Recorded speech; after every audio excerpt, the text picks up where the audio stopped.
Have you ever felt that your spiritual life has become a bit too complicated, a little too heavy with the burdens of adulthood and responsibility? Stay with me through our time today because we are going to uncover a key that Jesus himself gave us, a key that unlocks a more profound, joyful, and authentic faith. And you might be surprised to find that this key is held in the hands of the smallest among us. The scene is one we've probably read dozens of times, yet its power can easily be missed if we're not careful. The disciples, ever concerned with position and prominence, come to Jesus with a question about greatness in the kingdom. In response, Jesus does something remarkable, something that cuts right through their adult ambitions, as recorded in the Gospel of Matthew chapter 18, verses 2 through 4.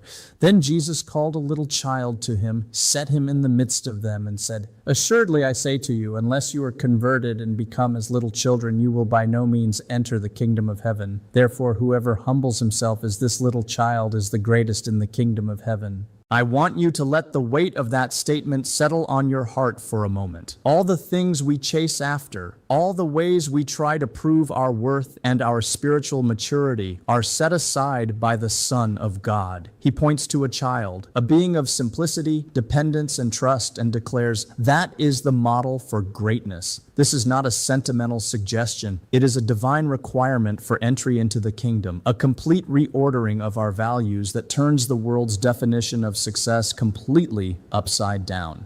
Think back to the last time you were truly captivated by the wonder of a child. I remember watching my neighbor's little boy, maybe 4 years old, chasing a butterfly across the lawn one afternoon. There was no self-consciousness, no agenda, just pure, unadulterated joy in the simple beauty of a fluttering insect. His laughter was infectious, a sound of genuine delight that we adults seem to lose somewhere along the way. We trade that simple joy for complex anxieties, and we swap that unvarnished trust for a guarded cynicism we call wisdom. We build walls around our hearts and our minds, convinced that maturity means having all the answers and never needing to ask for help.